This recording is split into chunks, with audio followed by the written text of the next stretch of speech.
একদিন এক সাহাবী নবী করিম সাল্লাল্লাহু আলাইহি ওয়াসাল্লামের সাথে দেখা করতে এলেন। তিনি বললেন, ইয়া রাসূল আল্লাহ, আমি গ্রাম্য মানুষ, আমি লেখাপড়া জানি না, অনেক দূর থেকে অনেক আশা নিয়ে আপনার কাছে এসেছি। আমাকে যদি আপনি অনেক লম্বা ওয়াজ নসিহত করেন, প্রবল সম্ভাবনা আছে যে আমি লম্বা ওয়াজ নসিহত মনে রাখতে পারবো না, কিন্তু আমি তো জান্নাতে যেতে চাই। ইয়া রাসূলুল্লাহ, আপনি মেহেরবানি করে আমাকে অত্যন্ত সংক্ষিপ্ত একটা আমলের কথা বলে দেন, আমাকে একটা মাত্র উপদেশ দিয়ে দেন, যেই উপদেশটা পালন করলে আমি জান্নাতে যেতে পারবো। আল্লাহর রসুল সাল্লাল্লাহু আলাইহি ওয়াসাল্লাম তাকে বললেন, কুল আমানতু বিল্লাহ সুম্মা ইসতাকিম। তুমি বলবে যে আমি আল্লাহর উপর ঈমান এনেছি। তুমি আল্লাহর উপর পরিপূর্ণভাবে যথাযথভাবে ঈমান আনবে এবং তুমি এর উপরে অবিচল থাকবে, ঈমান থেকে কখনো বিচ্যুত হবে না, তাহলেই তুমি জান্নাতে প্রবেশ করবে। সুবহানাল্লাহি ওয়া বিহামদিহি। দোস্ত মোহতারাম, অসংখ্য অগণিত হাদিস আমরা শুনেছি। আমাদের তবলিগ জামাতের ভাইয়েরা যখন আসেন, তাদের মুখে, ওলামায়ে কেরামের মুখে, ওয়াজ মাহফিলে, জুমার বয়ানে একটা হাদিস আমরা অনেকবার শুনেছি। আল্লাহ রসুল সাল্লাল্লাহু আলাইহি ওয়াসাল্লাম মক্কার মুশরিকদেরকে যখন দাওয়াত দিতেন, তাদেরকে বলতেন, কৌলু লা ইলাহা ইল্লাল্লাহ তুফলিহুন। তোমরা বলো লা ইলাহা ইল্লাল্লাহ, আল্লাহ ছাড়া কোনো ইলাহ নাই, তাহলেই তোমরা সফল কাম হয়ে যাবে। আল্লাহ রসুল কয়টা কথা বলতে বলেছেন? একটি মাত্র কথা, লা ইলাহা ইল্লাল্লাহ, আল্লাহ ছাড়া কোনো মাবুদ নাই, ইবাদতের উপযুক্ত কেউ নাই, এই একটা কথা বলো, তোমরা সফল হয়ে যাবে। আমরা জানি এই একটা কথার দাওয়াত দেওয়ার জন্যই আল্লাহ সুবহানাহু ওয়া তাআলা যুগে যুগে অসংখ্য অগণিত নবী রসুলকে পাঠিয়েছেন। যখন যে নবী এসেছেন, যে জামানা এসেছেন, যে সময় তিনি এসেছেন, তাদের মৌলিক দাওয়াত এটাই ছিল যে হে আমার জাতি, তোমরা বলো লা ইলাহা ইল্লাল্লাহ, আল্লাহ ছাড়া কোনো ইলাহ নাই, তোমরা সফল কাম হয়ে যাবে। কিয়ামতের দিন জান্নাত জাহান্নামের ফয়সালা কিসের উপর ভিত্তি করে হবে? ঈমানের উপর ভিত্তি করে হবে। এজন্যই আল্লাহ রসুল সাল্লাল্লাহু আলাইহি সাল্লাম বলেছেন যে কুলু লা ইলাহা ইল্লাল্লাহ তুফলিহুন, তোমরা বলো লা ইলাহা ইল্লাল্লাহ, তোমরা সফল কাম হয়ে যাবে। আর মক্কার মুশরিক যারা, তারা বুঝতে পেরেছে লা ইলাহা ইল্লাল্লাহর মর্ম কত গভীর। লা ইলাহা ইল্লাল্লাহ বললে ব্যক্তি স্বাধীনতা থাকবে না, নিজের জীবনকে নিজের ইচ্ছামতো পরিচালনা করা যাবে না, বরং আল্লাহর ইচ্ছামতো পরিচালনা করতে হবে। এজন্য তারা লা ইলাহা ইল্লাল্লাহ বলতে রাজি হয় নাই, তাদের জীবন ব্যর্থ হয়ে গেছে। আর যারা বলেছেন, যারা মুসলমান হয়েছেন, আল্লাহর সামনে যারা নিজেদেরকে নত করে দিয়েছেন, তারা সফল হয়েছেন। হাদিসে পাকে আল্লাহ রসুল যে কথাটা বললেন যে আমার সাহাবী, তুমি আল্লাহর উপর ঈমান আনো এবং ওর উপরে অটল অবিচল থাকো, তুমি জান্নাতে চলে যাবা। এটা বড় সিরিয়াস একটা কথা। যদি কোনো ব্যক্তি শুধুমাত্র ঈমানটা নিয়ে যেতে পারে, তার কোনো নেক আমল না থাকে, তাহলেও সে জান্নাতে যাবে, হয়তোবা শাস্তি ভোগ করে অথবা শাস্তি ভোগ করা ছাড়াই আল্লাহর মেহেরবানিতে সে যেতে পারে।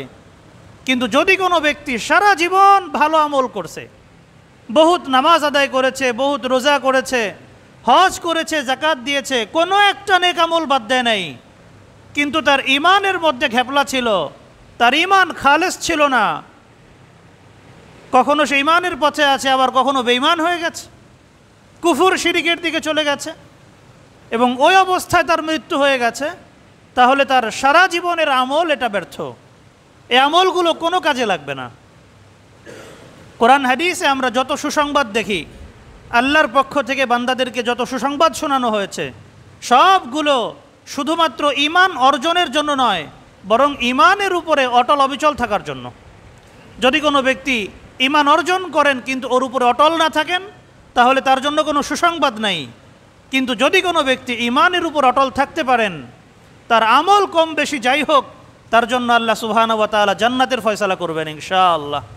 আল্লাহ সুবহানাহু ওয়া তাআলা ইরশাদ করেছেন, ইন্নাল্লাযীনা ক্বালু রাব্বুনাল্লাহ সুম্মা ইসতাকামু তাতানাজ্জালু আলাইহিমুল মালাঈকাতু আল্লা তাখাফু ওয়া লা তাহজানু ওয়া আবশিরু বিল জান্নাতিল্লাতী কুনতুম তুআদুন নাহনু আউলিয়াউকুম ফিল হায়াতিদ দুনিয়া ওয়া ফিল আখিরাহ ওয়ালাকুম ফিহা মা তাশতাহি আনফুসুকুম ওয়ালাকুম ফিহা মা তাদউন নুজুলাম মিন গফুরির রহিম। কোরআন মাজিদের সূরা হামিম আস-সাজদার 30 নম্বর আয়াত আল্লাহ সুবহানাহু ওয়া তাআলা ইরশাদ করছেন যে আর ওই সমস্ত লোকজন, আমার ওই সমস্ত বান্দা যারা বলেছে যে আমরা আল্লাহর উপর ঈমান আনলাম, আল্লাহ আমাদের রব, এবং তারা এই কথার উপরে অটল অবিচল থেকেছে, তাদের মৃত্যুর সময় তাদের কাছে ফেরেশতা আসবে।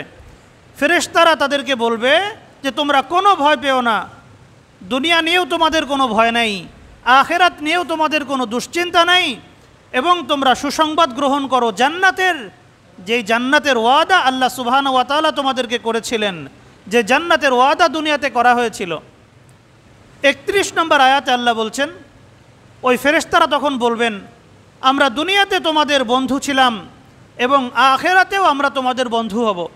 আল্লাহ তাআলা দুনিয়াতে যেই ফেরেশতাদেরকে আমাদের হেফাজত করার দায়িত্ব দিয়েছেন, যারা আমাদের বন্ধুর মতো থেকে আমাদেরকে বিভিন্ন খারাপ বিষয় থেকে, দুর্ঘটনা থেকে হেফাজত করছেন, ওই ফেরেশতারা আমাদেরকে জান্নাতেও সঙ্গ দিবেন, জান্নাতে তারা আমাদেরকে ছেড়ে যাবেন না। ফেরেশতারা তখন বলতে থাকবেন ওয়ালাকুম ফিহা মা তাশতাহি আনফুসুকুম ওয়ালাকুম ফিহা মা তাদউন। আল্লাহর বান্দারা শোনো, তোমাদের জন্য রয়েছে ওই সকল নেয়ামত যা তোমাদের অন্তর চাইবে এবং যা তোমরা আল্লাহর কাছে প্রার্থনা করবা। প্রত্যেক এমন জিনিস যা তোমাদের অন্তর পছন্দ করছে, আল্লাহ তাআলা তোমাদের জন্য সেটা ব্যবস্থা করে রেখেছেন, এবং যে সকল নেয়ামত তোমরা চাইবে আল্লাহর কাছে যে আল্লাহ আমাকে এটা দেন ওটা দেন, যা চাইবা আল্লাহ তাআলা তোমাদের জন্য সব কিছুর ব্যবস্থা করে দেবেন। 32 নম্বর আয়াত আল্লাহ সুবহানাহু ওয়া তাআলা বলছেন কেন এগুলো করা হবে? নুজুলাম মিন গফুরির রহিম, অত্যন্ত দয়ালু, অত্যন্ত ক্ষমাশীল রবের পক্ষ থেকে এগুলো মেহমানদারি হিসাবে করা হবে। দোস্ত মোহতারাম, আমরা স্বাভাবিকভাবে বাসা বাড়িতে যত ভালো খাবারই খাই না কেন, যখন আমাদের বাসায় কোনো মেহমান আসেন তার জন্য স্পেশাল কিছু আয়োজন হয়। আল্লাহ সুবহানাহু ওয়া তাআলা জান্নাতটাকে আমাদের জন্য মেহমানদারির জায়গা বানিয়েছেন, সেখানে সব সময় মেহমানদারি চলতে থাকবে। মেহমানদের জন্য আমরা প্রতিনিয়ত একই খাবারের আয়োজন করি নাকি প্রতি ওয়াক্তে ভিন্ন ভিন্ন করার চেষ্টা করি? প্রতি ওয়াক্তে আমরা ভিন্ন ভিন্ন মেহমানদারি তাদের সামনে হাজির করি, ভিন্ন ভিন্ন আইটেম আমরা তাদের সামনে উপস্থিত করার চেষ্টা করি। আল্লাহ সুবহানাহু ওয়া তাআলাও তার ইমানদার বান্দাদের জন্য জান্নাতের নেয়ামতগুলোকে প্রতিনিয়ত পরিবর্তন করবেন। বাহ্যিকভাবে দেখতে একই ধরনের হবে, কিন্তু সেই খাবারের স্বাদ ভিন্ন হবে। একই আম, একই কাঁঠাল, একই লিচু, একই ফল বারবার আসছে। জান্নাতীরা বলবেন ও ফেরেশতারা, ও জান্নাতের খাদেমরা, গেলমানরা, আবার আম নিয়ে এসেছো, আবার জাম নিয়ে এসেছো, এই আম জাম না গত কয়েকদিন আগে একবার খাওয়াই গেল, আবার নিয়ে আসছো। তারা বলবেন যে আল্লাহর বান্দারা আপনারা একটু গ্রহণ করে তো দেখুন, এটা দেখতে শুধু আগের মতো, কিন্তু স্বাদ 1000 গুণ ভিন্ন। ওটার মজা আর এটার মজার মধ্যে কোনো মিল নাই, খেয়ে দেখেন তাহলেই বুঝতে পারবেন যে আল্লাহ তাআলা আপনাদের জন্য কত বড় নেয়ামত পাঠিয়ে দিয়েছেন।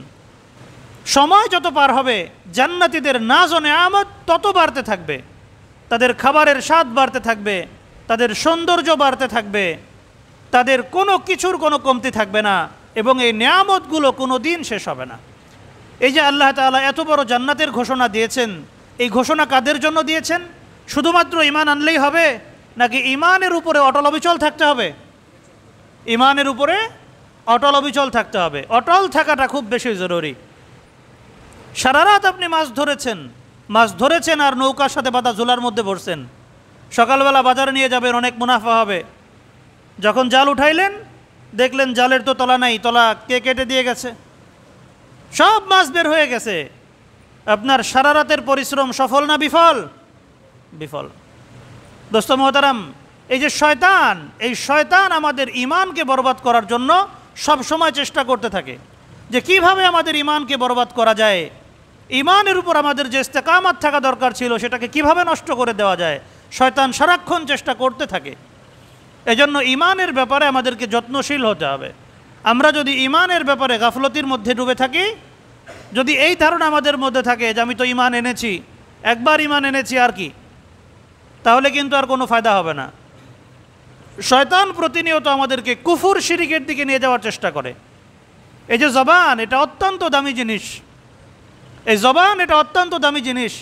আমরা যে ঈমান এনেছি, একটা মাত্র বাক্য বলার মাধ্যমে আমরা ঈমানদার হয়েছি না?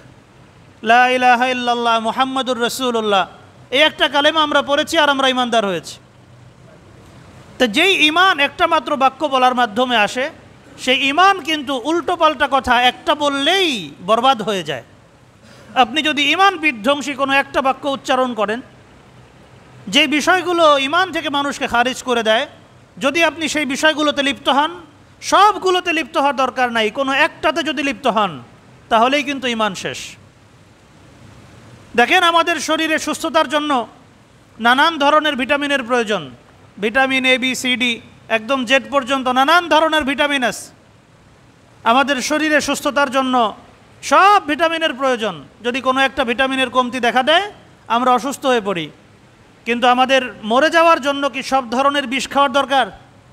যে যত ধরনের বিষ বাজারে পাওয়া যায়, কেউ মরতে চাইলে তাকে সব ধরনের বিষ খেতে হবে, বিষয়টা কি এমন না? কোনো এক ধরনের বিষ কিছু পরিমাণ খাইলেই মৃত্যুর জন্য যথেষ্ট, কিছু পরিমাণ খাইলেই মৃত্যুর জন্য যথেষ্ট।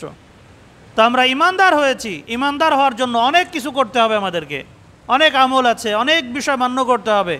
কিন্তু কাফের হয়ে যাওয়ার জন্য, বদ্দিন বেঈমান হয়ে যাওয়ার জন্য কিন্তু সব ধরনের বিষয় করা জরুরি না, সব ধরনের বিষয় করা লাগে না। গুনার মতো গুনাহ একটা হইলেই মানুষ ঈমান থেকে খারিজ হয়ে যায়। যদি কোনো ব্যক্তি সগীরা গুনাহ করতে থাকে, অনেক সগীরা গুনাহ তার দ্বারা হয়েছে, অথবা কোনো ব্যক্তি অনেক কবিরা গুনাহ করেছে, কিন্তু সে ওটাকে হালাল মনে করে নাই, ওটাকে গুনাহ মনে করে করেছে, তাহলে কিন্তু সে বেঈমান হয় না। মনে করেন কোনো ব্যক্তি চুরি করতেছে, কোনো ব্যক্তি সুদ খাইতেছে, ঘুষ খাইতেছে, কিন্তু সে নিজেকে অপরাধী মনে করতেছে। আমি সুদ খাইলাম, ঘুষ খাইলাম, চুরি করলাম, দুর্নীতি করলাম, আমি তো অন্যায় করতেছি, আমি গুনাহগার, আল্লাহ যদি আমাকে মাফ করে মাফ পাবো, মাফ না করলে মাফ নাই, সেই কথাটা বিশ্বাস করতেছে। তাহলে কিন্তু সে কাফের হয় না। আল্লাহ তাআলা চাইলে তাকে মাফ করতে পারেন, না চাইলে মাফ নাও করতে পারেন, শাস্তি দিতে পারেন, কিন্তু শাস্তি ভোগ করার পরে একদিন না একদিন সে জান্নাতে যাবে। কিন্তু যদি কোনো ব্যক্তি গুনাহকে হালাল মনে করে, সে হয়তো গুনাহ করছে না, সে হালাল পেশার মাধ্যমে জীবিকা নির্বাহ করতেছে, কিন্তু চুরি করাকে সে হালাল মনে করতেছে, জিনা করাকে সে হালাল মনে করতেছে, তার ঈমান থাকবে না? তার ঈমান শেষ, তার ঈমান শেষ। একজন জিনা করতেছে কিন্তু সে ওটাকে গুনাহ মনে করতেছে, তার ঈমান থাকবে। কিন্তু আর একজন জিনা করতেছে না, ওটাকে সমর্থন করতেছে, আমি না করি না করলাম, যারা করতেছে তারা ভালোই করতেছে, অথবা তারা করতেছে করুক, তাদের স্বাধীনতা, ব্যক্তি স্বাধীনতা আছে, এমন চিন্তা থাকলে ঈমান থাকবে না? ঈমান শেষ, ঈমান শেষ। এই বিষয়গুলো খুব সিরিয়াস, ভালো করে বোঝার দরকার। আল্লাহ সুবহানাহু ওয়া তাআলা আমাদেরকে তৌফিক দান করেন।